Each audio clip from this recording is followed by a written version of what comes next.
Well, it's Brad again here at Podstock. Ran into Ben Honeycutt. Ben, I saw your presentation last year on how you got inspired to create a legacy project, getting water, getting connected to schools in countries that really don't have a whole lot of infrastructure going on. And I think a lot of my listeners probably, I did an interview yesterday, a bit more global connection and stuff like that. Let's start with how you got started in it, and then kind of where it's been the last couple of months, the last 12 months or so. Well, yeah, definitely. So it started because my senior English teacher, my senior year of high school, challenged us to create a legacy. So we created a legacy project in high school, and then we've just kept it going, and it's become something I think more than any of us could have ever imagined. We're now a group of 5 college students who are now running a nonprofit out of KU and K-State. And over the last 12 months, we were able to raise in the last 12 months, it would have been about $24,000 that allowed us to construct 3 new classrooms for a school in Nepal, and also provide clean water for the Narayanpur community in Nepal. And then we just got back. We spent the month of June traveling in Nepal, dispersing clean water for the community and also volunteering at the school as well. Now, I know a lot of people are aware that there was a massive earthquake that did a lot of destruction, mostly because of infrastructure. Around here, an earthquake that size would have been disastrous, but over there it was really bad. Where in Nepal is the school you're involved with, and was it affected at all by that? Yeah, that's a tremendous question. So the school was about 500 kilometers from Kathmandu, so it itself, as well as the rest of the community, was unscathed. But if I can say a few things about the earthquake, I would love to. Okay, so when we first went into the country, our parents were terrified, rightfully. Our universities were also very uneasy about us continuing to travel, but they were still, and so, we were really uneasy. We actually, after spending 24 hours in the air, asked if we could not stay a night in Kathmandu and Bhaktapur and just go straight to the Narayanpur district. And what we were amazed by is that on the first day when we were in Kathmandu, if no one told us there had been an earthquake in the city, we wouldn't have known. And the thing, it's not that the country wasn't affected, but the thing is that when we were there, we were just so overwhelmed by, the spirit of the Nepali people was just incredible. It was unlike anything that we had ever seen. Neighbors there are true neighbors to each other. So often people in the community will come together to make sure that the community doesn't go hungry in the Dong district. And also, another thing that we saw is that people, will just walk into each other's homes, and it's just, the sense of community there was amazing. And we found that the only times that we actually talked about the earthquake was when we actually brought the issue up.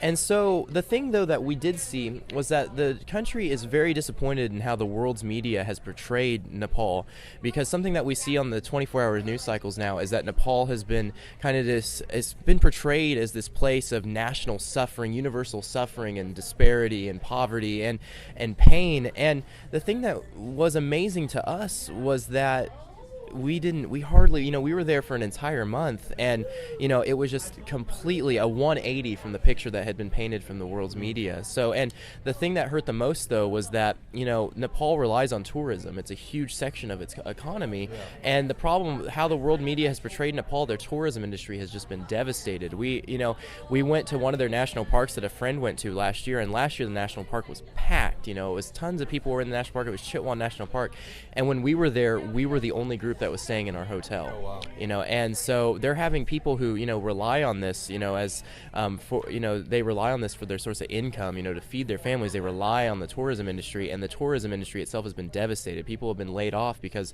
no one's coming to the country anymore. And I can't say I blame them with how the world's media has portrayed the country, but I just want to say it's not, Nepal isn't this place of universal suffering, universal pain, and universal despair. What we saw, we were overwhelmed by the incredible spirit of this country. I would recommend, if anyone has the opportunity to travel there, to definitely do it. So. Was this your first time out of the mainland United States, or have you been overseas before? Yeah, I mean, unless you count a few hours in Cozumel, Mexico, this was my first time I had been overseas, and so it was quite an experience. I had never, been out of the country before, truly, for more than a day, and so going for over a month was just an incredible experience.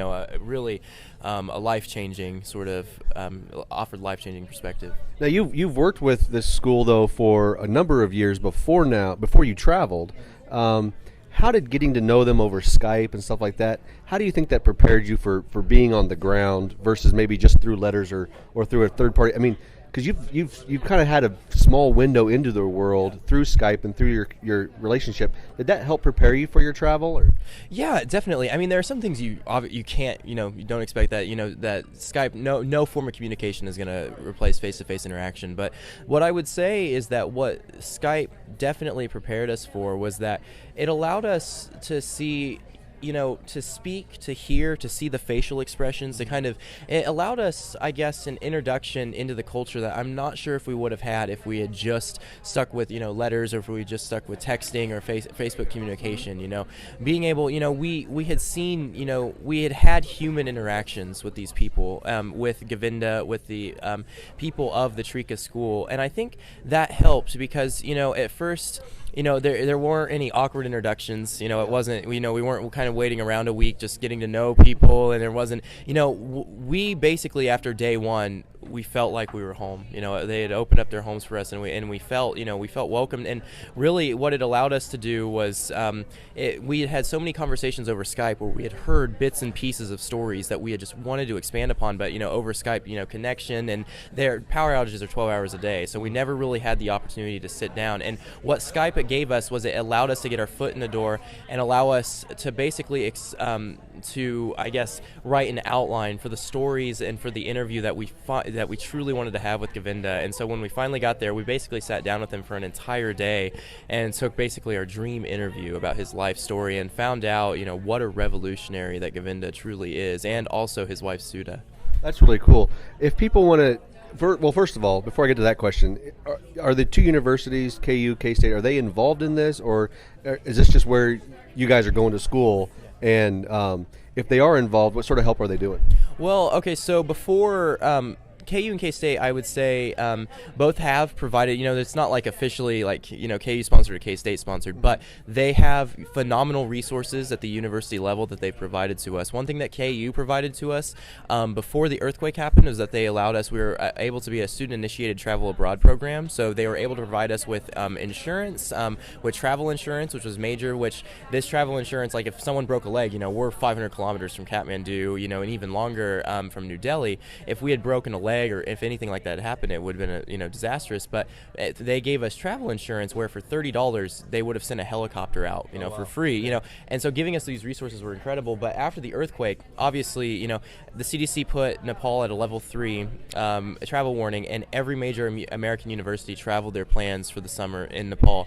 But what KU's Travel Abroad did is said, even though we can't, officially help you, here is the travel resource that we use, the travel insurance we use. And then they recommended that we also get natural disaster insurance as well, that would allow us to reroute our airport, and also give us resources. And that was only, overall, I think we only paid about $100 each for insurance. And for everything that had been happening in that country, that was such an easy sell. And without KU, I don't know where we would have gone. It was so really what our universities have done, while it's not, while they're not technically behind it, they have opened up their resources and opened up so many opportunities for us that we could have never imagined in high school. Very cool. And so if people want to follow you, follow the project, get involved if they can financially, or meet these folks that you've met and help the school out as well, how do they do that? How do they get a hold of you, Twitter or whatever it would be? Maybe there's a Kickstarter campaign or somewhere that they can give money to.